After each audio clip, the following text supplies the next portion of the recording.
Hey guys, so it's time, finally, for another episode of Once Upon a Time. It has literally been almost a month, I think, since we had a new episode, but finally last night, the streak was broken, and we got a new episode. Now, for all you Belle fans out there, last night was totally your episode. I said it before, and I will say it again, I just don't get the Belle thing, you know? It's like, okay, if that's your ship, then you go and ship away. But for me, it's like, I don't know, I don't get any emotion from the two of them. I don't get the connection. I don't see it. I don't get it at all. And so, yeah, last night was an interesting episode. So we start off with Mr. Gold, like, having this nightmare about Henry, and we get that he's worried about this prophecy that he got back in the Enchanted Forest. And Mr. Gold basically thinks the prophecy's about Henry and that Henry is going to be his undoing.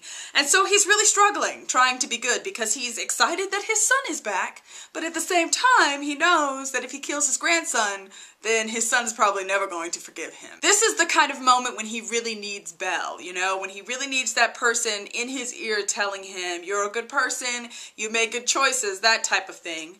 But of course, Belle has no memory, and she doesn't remember who she is, and so she can't do that for him. So Regina finds out that Mr. Gold is Henry's grandfather, and that was interesting. And then she also finds out that Mr. Gold's been visiting Belle in the hospital, and so she does, you know, the evil Regina thing.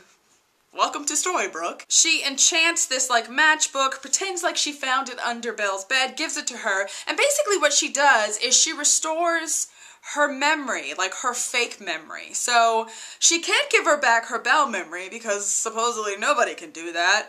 But what she does is she gives her back the memory, kind of like the fake Storybrooke memory that she had of being Lacey, basically. Eventually, Mr. Gold seeks out David for help because he remembers, of course, that, you know, when David and Mary Margaret were under the curse, they still kind of fell in love with each other, you know? There was still this draw between the two of them. And so Mr. Gold wants to know how to do that same thing with Belle. And then, of course, once Regina restores her Lacey memory, it becomes a little harder because it turns out that Lacey's a bit of a hoe bag, you know? I mean, I don't want to talk bad about Lacey, but Lacey basically, like, hangs out at the bar, plays pool, and makes out with guys in alleyways. So not such a great gal. So Mr. Gold asks her out on a date, and they go out, but, you know, he's trying to be nice, you know, because he's trying to be the Mr. Gold that, you know, the Belle that we know would want him to be. But Lacey, you know, wants to see kind of the dark side of him because she's really dark side.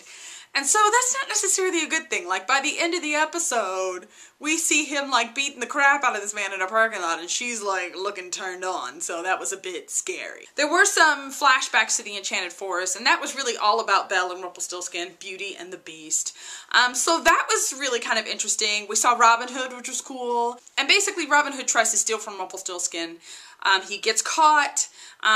Rumpelstiltskin is basically torturing him because that's what he does, and Belle lets him go. So basically in the Enchanted Forest, you kind of see the beginning of the, you know, Belle and Rumpel kind of relationship, and the beginning of her kind of like drawing the good out in him. It was cool to see Robin Hood, but I must admit, I was hoping there'd be more of him, so maybe we'll see more of him later, I'm not sure. One really cool part from the Enchanted Forest was I absolutely loved it when Rumpelstiltskin gave Belle her library. So, as a person who loves books, it's always been my favorite part of the Beauty and the Beast movie, so I loved seeing that in this episode. Now, back in Storybrooke, Mary Margaret and David finally kind of let Emma in on the whole magic bean side of things, and we're thinking about going back to the Enchanted Forest, and you get that they're trying to convince her to come back with them, because, you know, I don't think they're going to leave without her.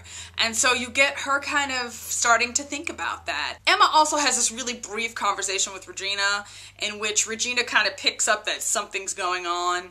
And so by the end of the episode, Regina figures out that there's a magic bean field. So, you know, knowing her, she's probably gonna burn it down or something like that. Now, Tamra and Greg are still loose in Storybrooke, you know, doing something evil, I'm sure. And by the end of the episode, their big play is Hook. They have Captain Hook, and they're gonna use him somehow, I'm sure, to get their revenge. I'm just not sure exactly how it is. They've got this man tied up in the back of a truck, and he, again, proves himself to be the least badass pirate ever. in the world. But I still love him, and I want him to be, I don't know, I want something good to happen in his storyline, or fun, or fantastic, or something. Because at this point, he's either getting hit on the head, tied up, or like beaten up. So it just hasn't been a good year for him in Storybrooke. I will mention that I did watch the special that they aired last week, which was really kind of like a recap of this season. It was interesting though. They did kind of add some, you know, different information and kind of tidbits about different characters and scenes, and gave you some hints about where certain storylines were going. So that was interesting, but for the most part it was kind of like a way for you to catch up if you hadn't been watching, so that was kind of cool. I guess the big question as we head towards the end of the season is, are we headed back to the Enchanted Forest? You know, part of me wishes that they would, because I think that would be exciting for them to go and have to kind of like reconquer the land. But then it would be kind of cool if they ended up someplace that they'd never been before, because that would be fun. So I guess we'll see what they do. Okay guys, thanks so much for watching. If you want to check out the review that I did for the last episode of Once Upon a Time, then you can go ahead and click the video link here. Don't forget to like and subscribe, and I will see you guys again soon. Bye!